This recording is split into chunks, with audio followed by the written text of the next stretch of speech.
Yo, yo, yo, what is going on?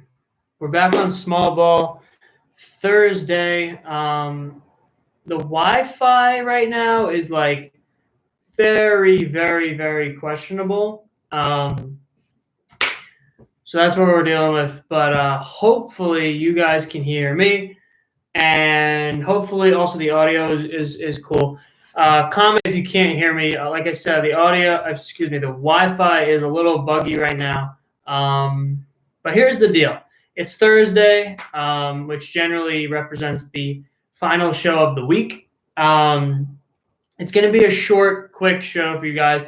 I did want to get a show done today, just to round out the week. We had a cool show earlier in the week, and leading up to Monday, the show's going to change a little bit. I'm trying to partner with some people and get some more guests, and we have some cool stuff planned, some surprises.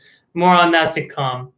And we'll go from there. So thanks for joining me tonight on this Thursday evening. Again, if you weren't here, going to be a little bit of a shorter show than usual. Don't have as much planned. I told you guys on Instagram that I was going to be doing another Tuesday top 10. For various reasons, I'm not. One of them being it's not Tuesday, and I like to keep it on Tuesdays when possible. Number two, the software that I generally use to analyze players isn't working right now, so I couldn't use that. I didn't want to really stray from that. I'm pretty comfortable with it.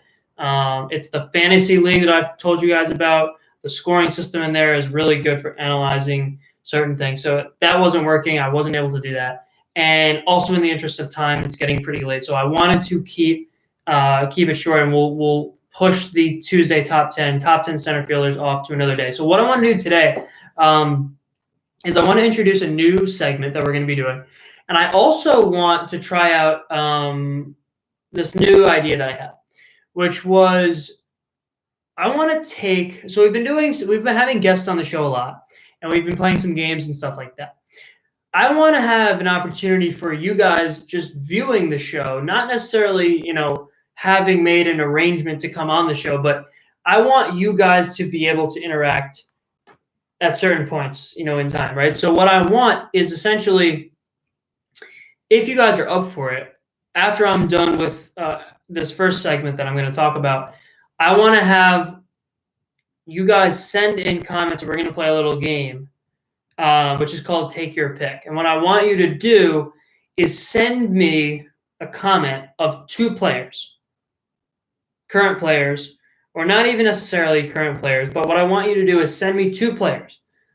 And I'm going to have to decide which one I'd rather have for a season, let's say, right? And you could say, 2005 Derek Jeter versus current Ronald Acuna, or whatever the case may be. That's a little game that I want to play. It's the first day of that, obviously, and I have no idea how it's going to work. So if it doesn't work and I don't get enough comments, we're just not going to do it, and we'll try another time. But I want to try that out, see how it goes. I think that could be fun for you guys. So hopefully that's cool. I'm going to just alert the world that we're live. And while I do that, I'm going to introduce this new segment. So I was very pleased when I started to do a lot of stuff. When I first started the show, I ended up talking, not even intentionally, but I ended up talking a lot about managers. For some reason, there was a lot of stuff. I mean, we had, obviously in the off season, managers get hired and fired. So there was a lot to talk about there. But for whatever, various reasons, I ended up talking a lot about managers. And what I was surprised, and pleasantly so, what I was surprised about was there was a lot of positive feedback about that stuff. And I thought that the manager talk was going to bore some of you. And in general, I think baseball managers are, it's not really that fruitful of a discussion oftentimes, but I wanted to talk about it because I think it's way more important than people give it credit for. And it ended up getting some pretty positive feedback. So you guys told me you liked the manager talk. It was, it was new, it was novel, it was fun, it was interesting, and I was very pleased with that because I think that it's an important discussion, right? So this new segment, I'm just going to go through. I've kind of like danced around doing this, and I've done some similar stuff so far, but not quite this yet. I'm going to go through each division. I might do this like weekly, maybe. Maybe we'll make it a Thursday thing since it's Thursday today, but I'm going to go division by division. Today, I'm going to start with the AL East, and I'm going to grade each of the team's current managers. Okay. Hopefully this will be interesting. Hopefully you guys can get something out of this. And obviously agree or disagree, send comments, send feedback, whatever. Just as a point of introduction, here's how I feel about analyzing managers. Now, it seems to me like every baseball fan has an opinion on at least their team's manager and oftentimes a couple others as well. What's funny is that although everybody seems to have an opinion, let's just take their own team's manager for now. That's never really rooted in any kind of, substantial evidence or any sort of tangible distinguishing factors. And it's, everybody's opinion, I shouldn't say everybody, but a lot of the opinions that I've heard on managers, are sort of rooted in something, but that something never really comes out until the conversation is upon us. And what I mean by that doesn't really make a lot of sense, but what I'm trying to say is that people don't really think about managers until the conversation is brought up, and then all of a sudden they decide to have a full, glossaries worth of information about whoever. Right? So I talked to a lot of Yankee fans, for example, about Aaron Boone, right? And none of them ever have an opinion on Aaron Boone until I say, hey, what do you think of Aaron Boone? And then all of a sudden they have these like 10 topic points lined up. And my problem with that is that a lot of times those topic points are rooted in things that really aren't all that important, are often rooted in things that don't really make sense.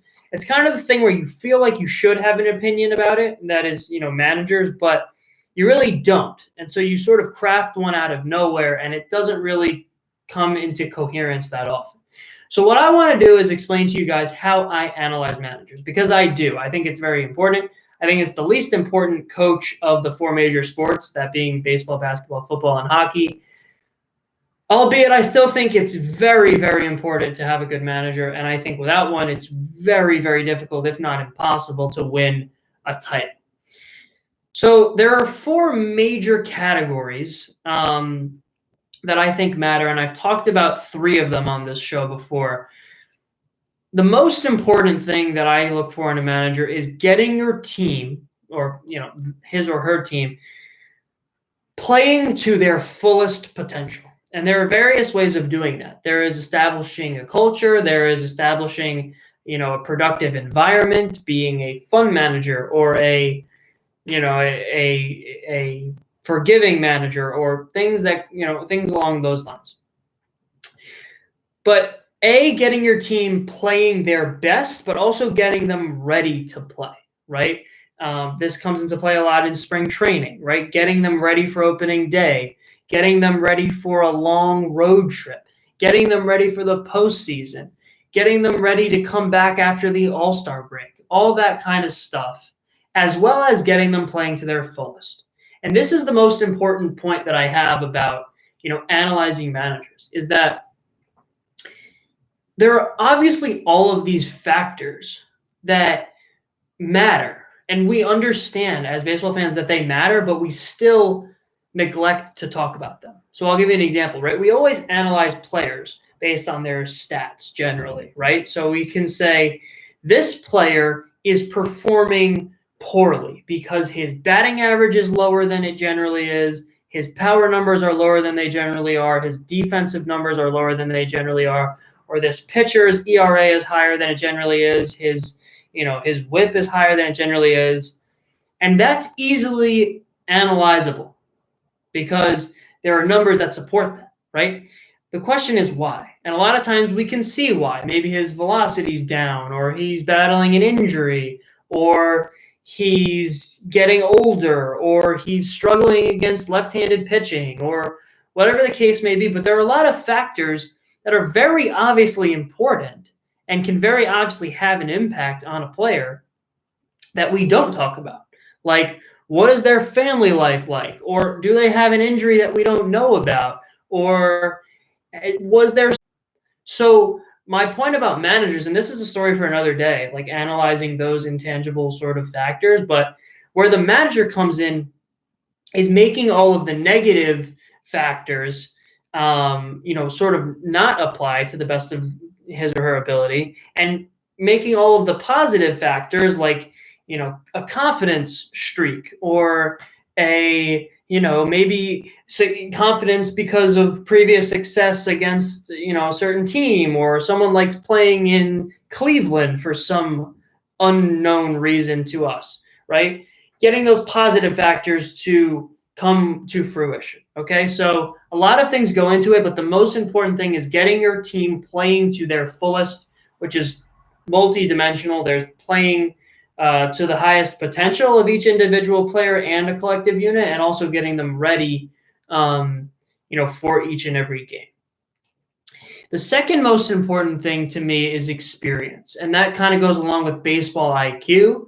And experience can come in very different ways. You don't have to be, a 25-year veteran manager to have, high levels of experience, in my opinion. You could be a former player. A lot of times former catchers make good managers, specifically. A lot of times, you can have a lifelong bench coach turn into a really good manager, or maybe he managed in the minor leagues, and has gotten experience that way. So there's different ways of gaining that experience.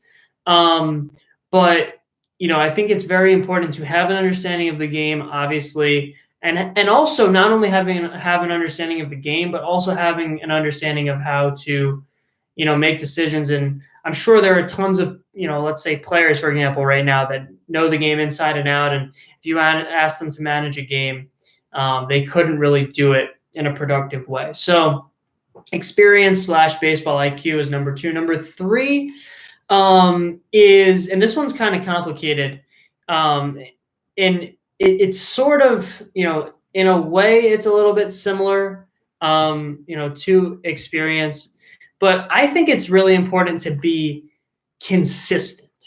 And this one is really difficult to describe, but I want my manager, if I'm a fan, if I'm like an owner or whatever their approach is, whether I like it or not, they need to be consistent with that approach, and they need to stick to that approach. And it's very difficult to explain why I think that's so important, but I'll try.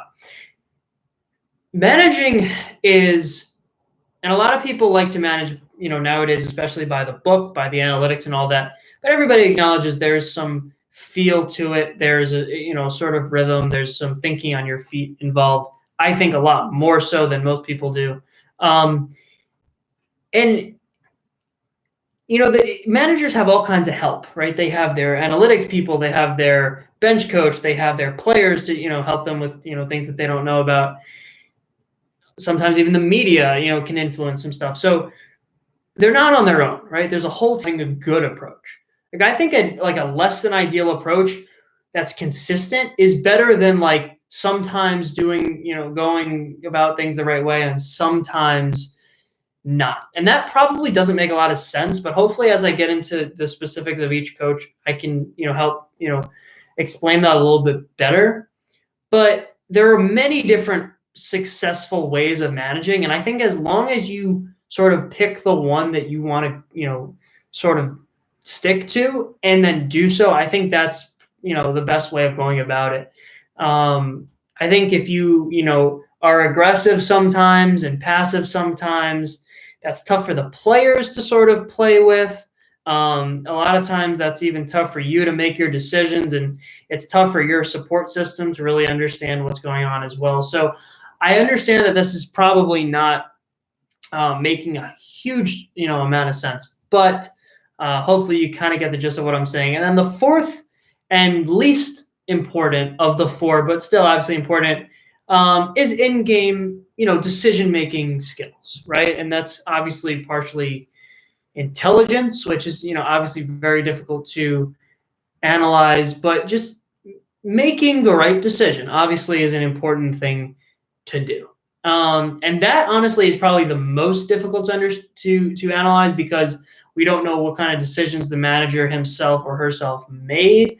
We don't know, honestly, obviously, if it was the right decision, even if it pays off, it could have been the wrong decision. We don't know. But there are ways of sort of, I look for that stuff, and that's very important as well. So what I've done is I've graded the AL East managers, and I've given them a grade, a letter grade for each of those 4 categories.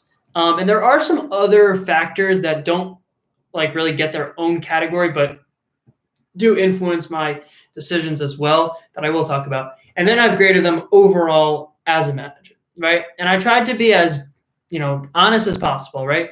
I'm not gonna give anyone any free good grades when they don't deserve them. I'm gonna try to be as realistic with these grades as I can. And then at the end we'll have a full sort of spectrum and idea of who I think is a above and below average manager. I think probably like a B minus, maybe C plus is kind of like an average manager, just to understand what my scale looks like. Okay. So I'm going to start off with Aaron Boone. Okay. The manager of the New York Yankees, approaching his 3rd year as the manager of the New York Yankees. Now, I'm going to say this just right off the rip. I think he's overrated as a manager. So let me get into these grades. To me, his in-game decision-making skills, I'll give him a B. And, he's very much, he says at least that he's very much by the book, for whatever that means. He likes, generally speaking, to use analytics to his advantage. I think, the tools at his disposal are better than people give them credit for. Now, a lot of people talk about, well, the Yankees have had a lot of injuries and he has really brought them out of the – I mean, I think Brian Cashman is more responsible for, sort of being able to deal with that, as I've mentioned in the past. I think the Yankees are built in a way to sustain, a high volume of injuries because of the depth, because of the youth, because of the athleticism and versatility of some of the players.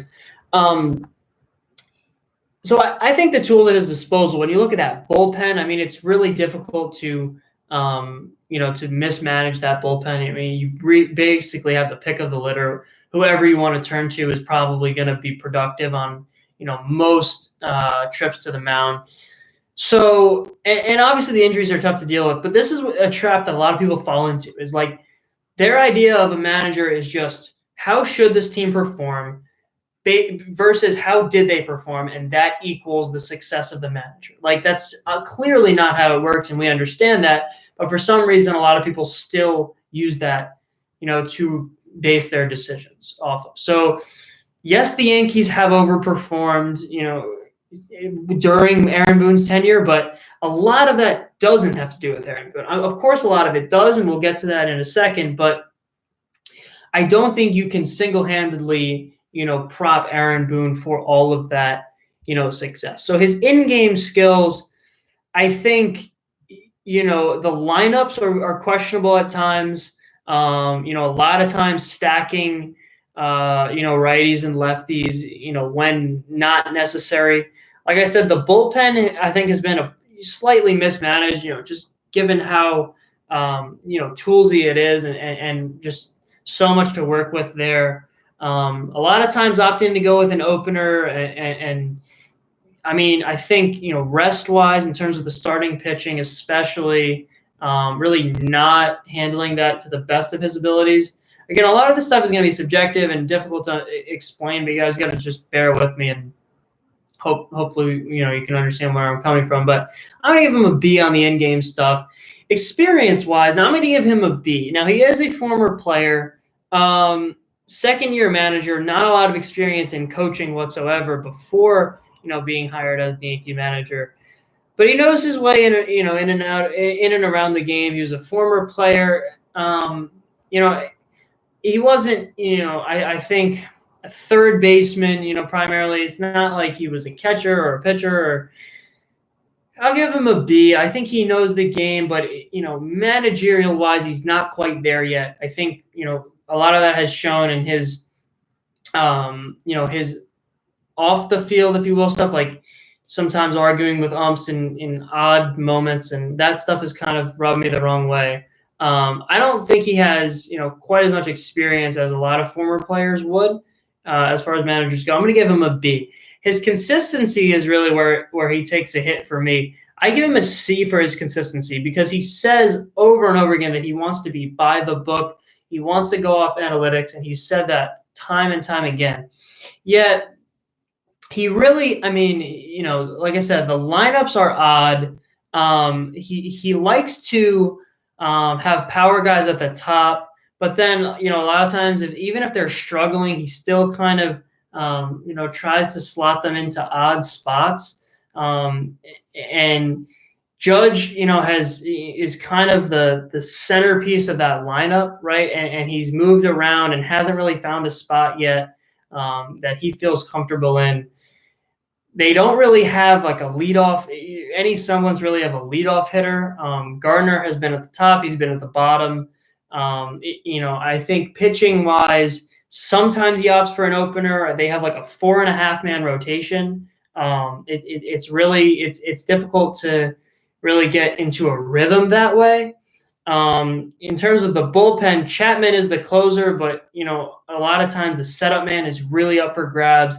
There's no real rhythm there either. A lot of times stacking the bullpen in a way that a lot of the righties are kind of set up for the same spots, and there isn't really a lefty available. Obviously, the bullpen is sort of more loaded with righties, but not doing a great job there. Really, I just don't think he's consistent. Like, I think he says that he's very much by the book, but then in a lot of situations, he kind of makes these odd decisions that A, aren't really analytically driven, and B, aren't really that, sensical and sensible. So I'm going to give him a C for consistency.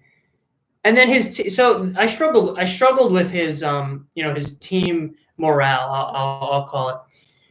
I'm going to give him actually a B+, which is better than I would have thought. I think, coming off of the thumbs down, 2017 team, it's difficult to replicate that sort of energy and that sort of culture. And when you hire a new manager, the energy should probably take a dip. And I think it did a hair, but I think generally speaking, the energy is still there. It's a young team that actually feels like a pretty mature team. And I think, he has had a lot to do with that, actually. I think that's where his, being a former player comes into play. But I think he's done an okay job in spring training and just getting them ready to play. I think that, all in all, I think the players definitely respect him.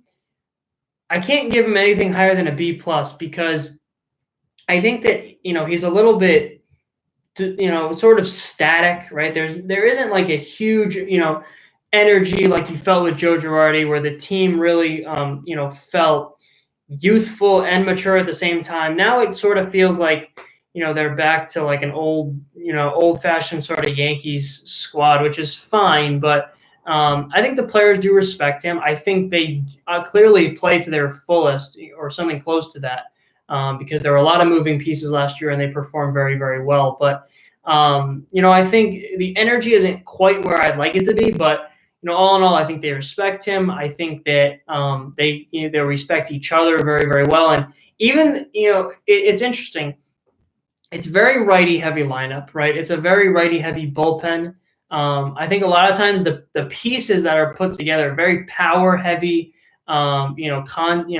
oftentimes lacking contact. I think the pieces together aren't really a great fit, to be perfectly honest, but I think they do perform together very well, and I think Boone has a lot to do with that. So I'm going to overall, I think he's a B- manager at this point. I think he has a lot of potential. I didn't like the hire really at all, 2 years ago when they hired him.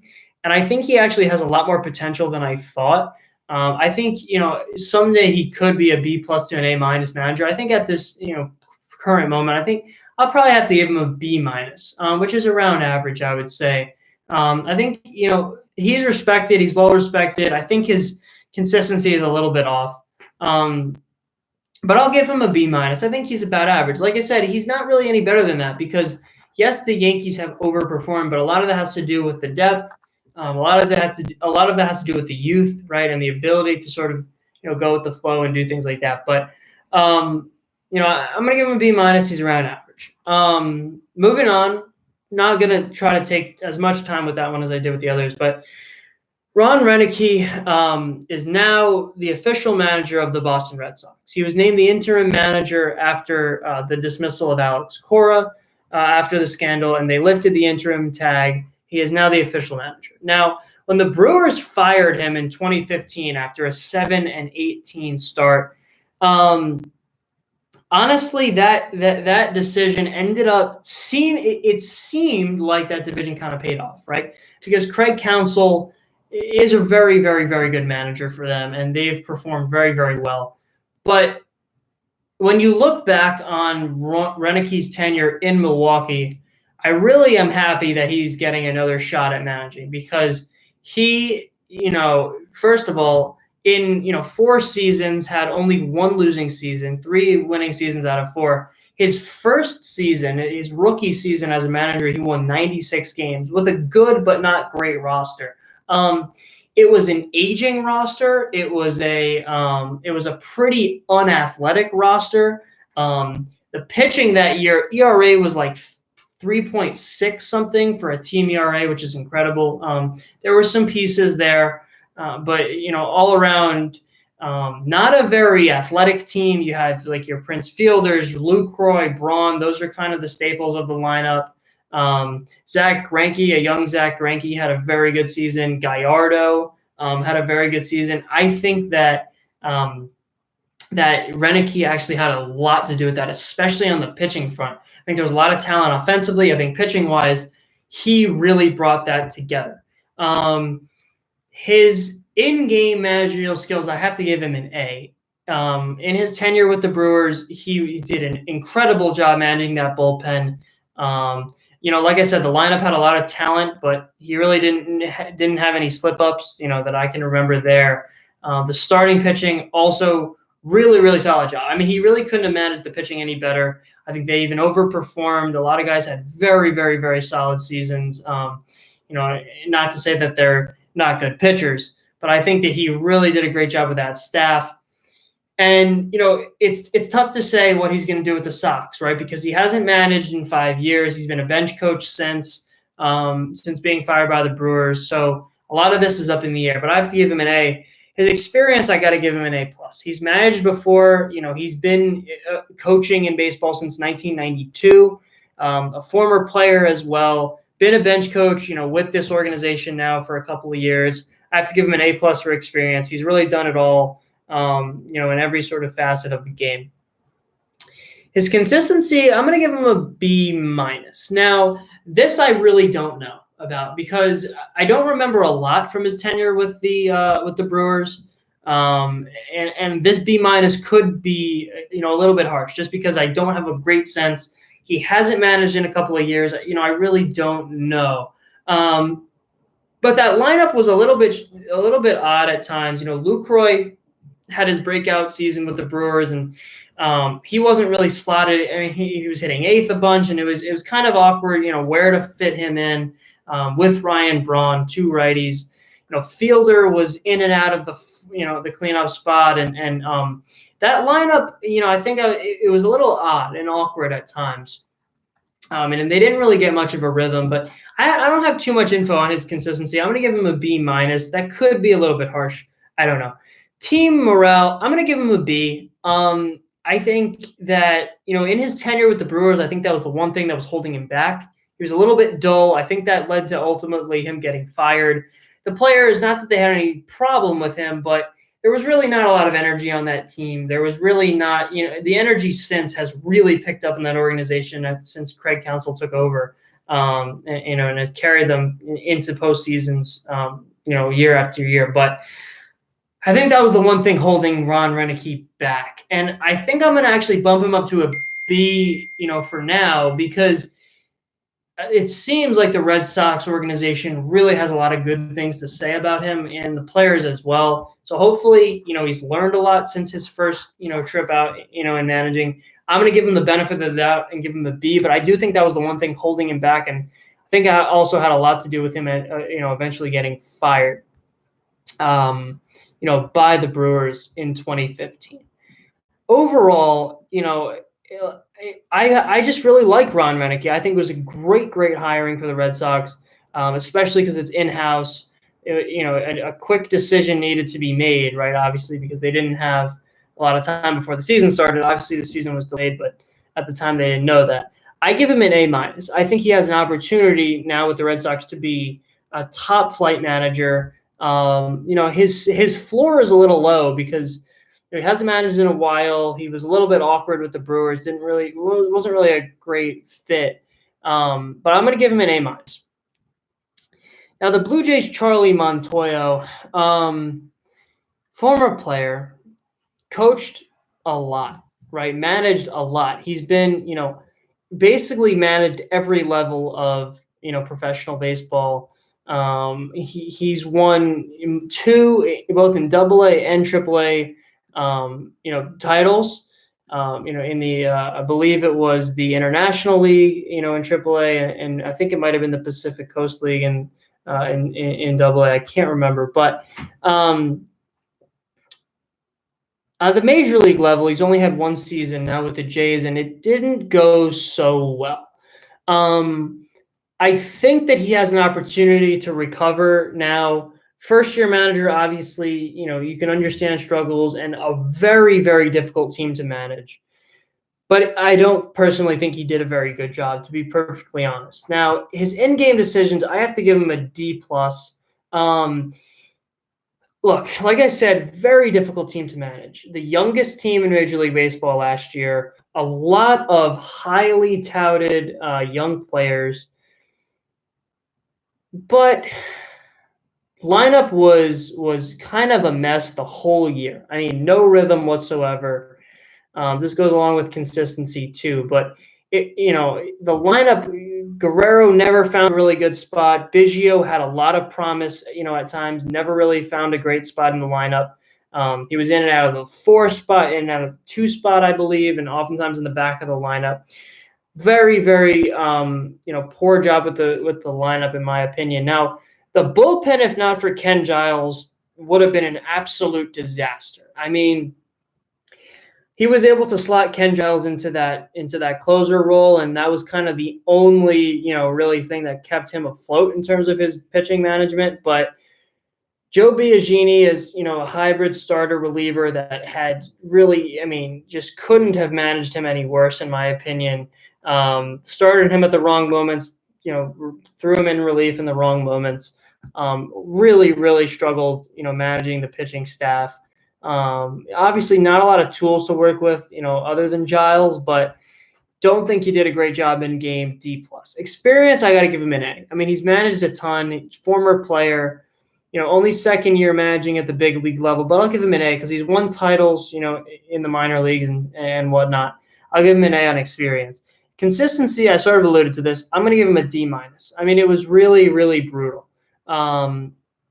Like I said, the lineup had zero rhythm whatsoever. The bullpen, slotted Ken Giles into that closer spot, which, okay, you can give him some credit for that, but really, what else?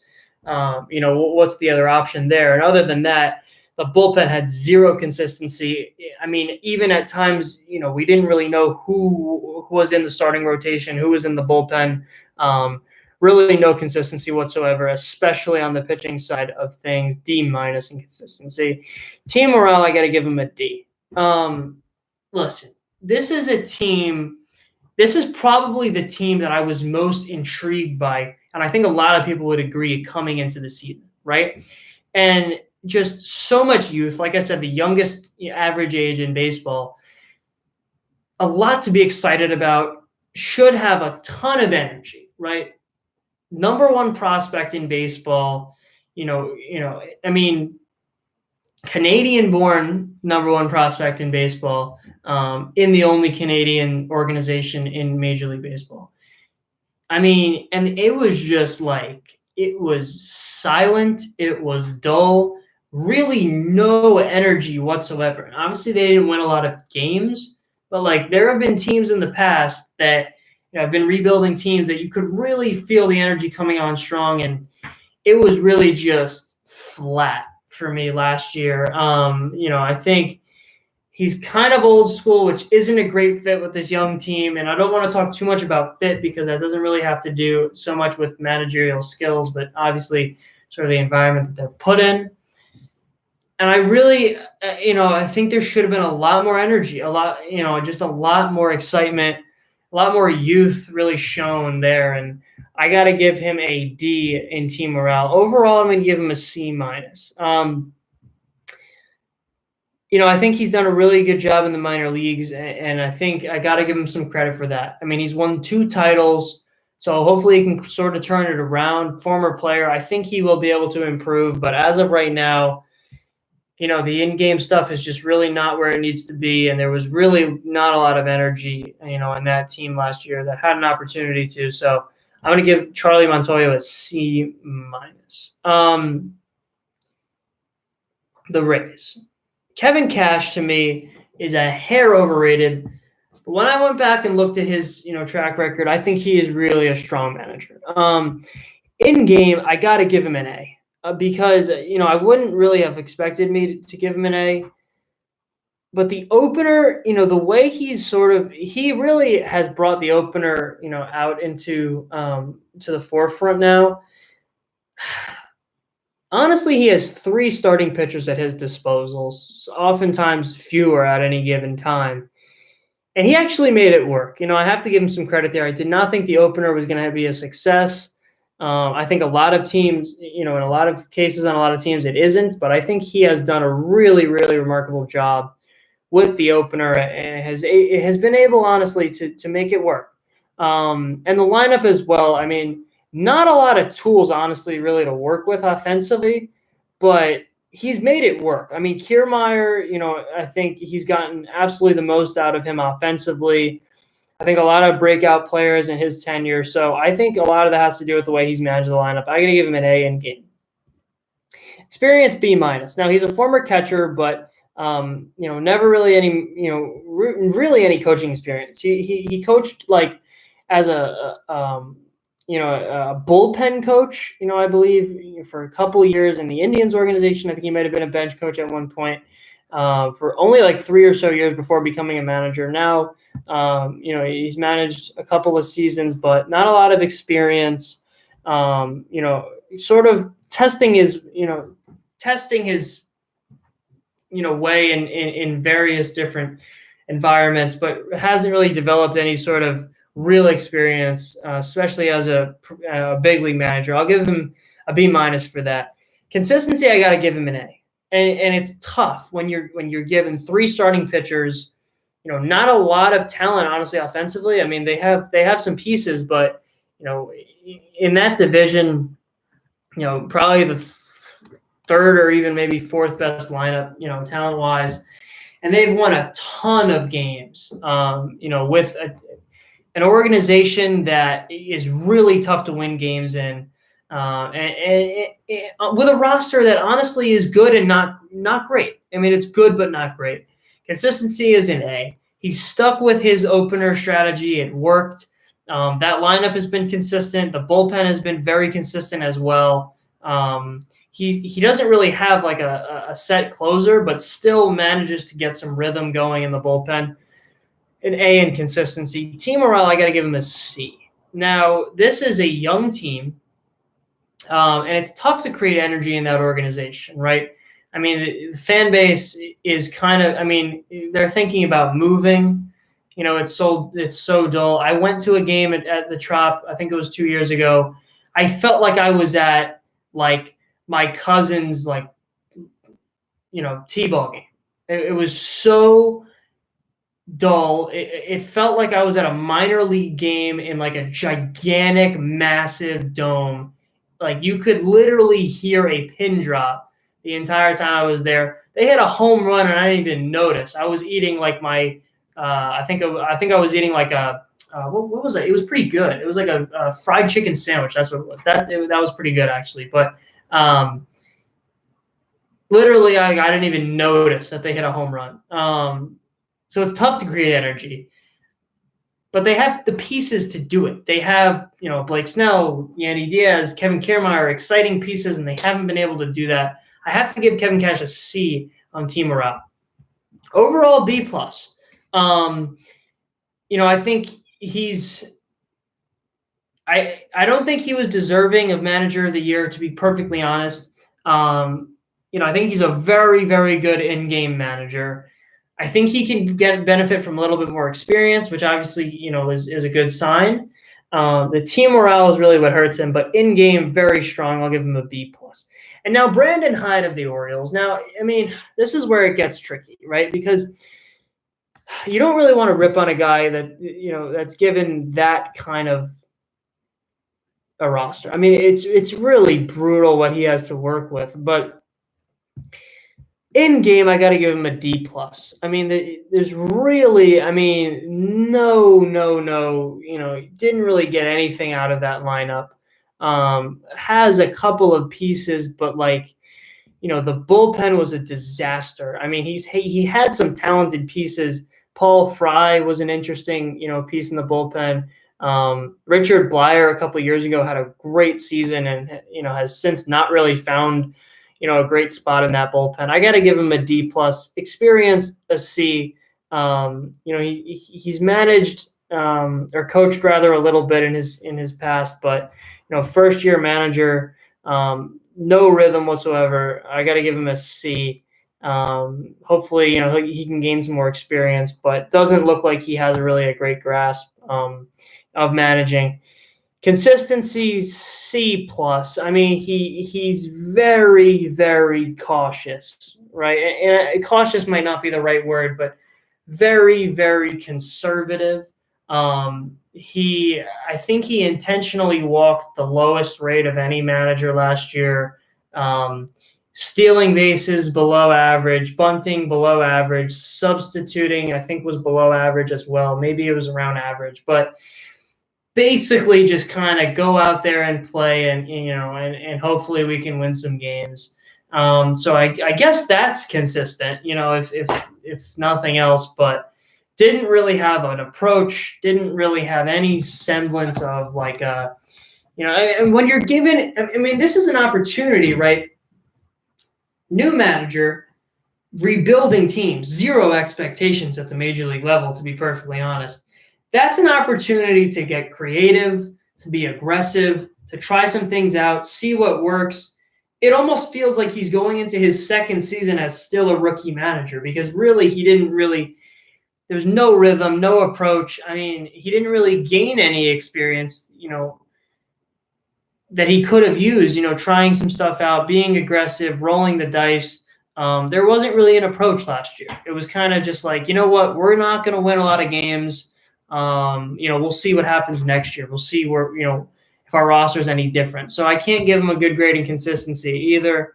And team morale, I got to give him a D. Zero energy, zero, sort of, like I said, there's no approach, right? And these players, they're trying to groom a young roster and there's no real, there's no real excitement there to really help this team bond and help this organization grow. And I think the manager obviously isn't entirely responsible for that, but has a lot to do with that and wasn't really able to create any sort of energy there. And again, it's tough with Brandon Hyde because he's not given a lot to work with. But he has a responsibility to bring this team sort of out of the hole that they're in. I got to give him a D+ overall, and hopefully he can turn it around. But he had, the least, a least approach. Does that even make any sense? The softest approach, if any, of any team, last year. And this is where it gets tricky because I think the Orioles actually did overperform last year. And a lot of people can sort of credit the manager for that, but I can't. I think the Miami Dolphins, for example, won 5 games last year, which is a lot more than a lot of people thought. And a lot of people put that on Brian Flores and say, wow, Brian Flores did an incredible job with that team, and that's why they won a lot of games. That is a situation where I agree. I think Brian Flores did an incredible job with the Dolphins. I think that he deserves 90 to 95% of that overperformance. But that's not the case in every one of those circumstances. With the Orioles, I don't think it was Brandon Hyde. I think Trey Mancini is a much better player than a lot of people give him credit for. I hope the best for him with his recovery, from his illness. Hopefully he can, kick that as soon as possible. Wish him the best.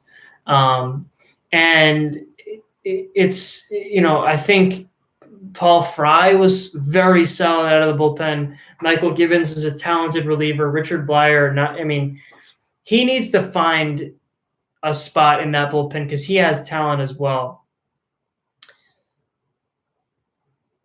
I don't know. I don't know. It's tough because, again, I don't want to rip on him when he's given, almost nothing to work with, but you got to have some sort of approach. You got to roll the dice. You got to just try some stuff out. It's a perfect opportunity. There's really nothing to lose. It's the perfect opportunity to be aggressive, to roll the dice. And if I was given that team, I would be bunting and running and opening and doing all kinds of stuff.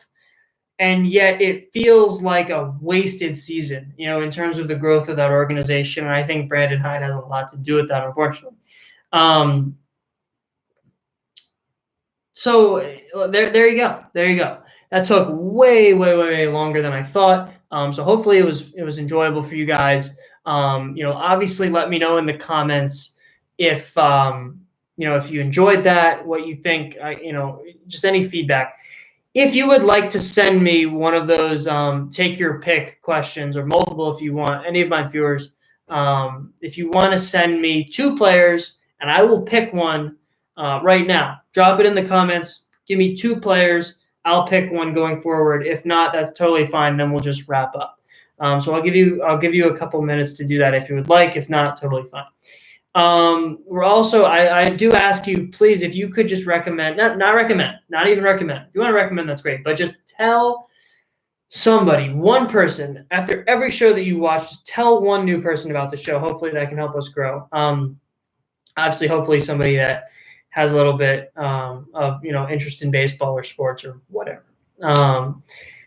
But anyway, if you don't have any, take your pick questions for me, we'll wrap it up. That was longer than I thought. Again, let me know what you thought of the managerial breakdown. Just to recap, AL East, I gave Aaron Boone a B-, Ron Roenicke an A-, Charlie Montoyo a C-, Kevin Cash a B+, and Brandon Hyde a D+. So we're going to keep rolling with these. I probably do it once a week. I had a lot of fun with that. Hopefully you guys enjoyed and got a lot out of that.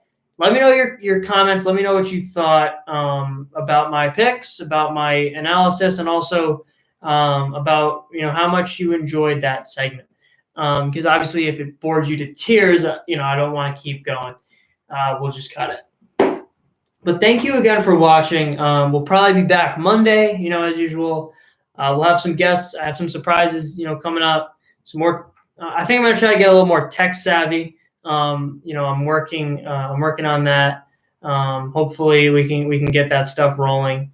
And we'll go from there. We have some. I'm trying. It's dull. I get it, right? It's a white background and me, and it's whatever. But I'm working with my uncle, who's doing a great job, giving me some technological. Improvements that I can put into play here. So he's much appreciated for that, and more on that later. But if that's going to do it, have a good weekend. Stay safe, stay healthy. Have a good weekend. Nice, happy weekend. We'll be back Monday. We'll have a guest or 2, probably, maybe some more trivia games. Might do my top 10, but probably save that for Tuesday. We shall see. And I told you guys I might be doing a top 100 players list. I am going to be doing that, but I'm going to wait until I'm done with all the Tuesday top 10s, and we'll go from there. More on that later. So thanks again for watching. Managerial stuff was a lot of fun. Let me know what you thought. Like, subscribe, notifications button if you haven't and you are willing to do so.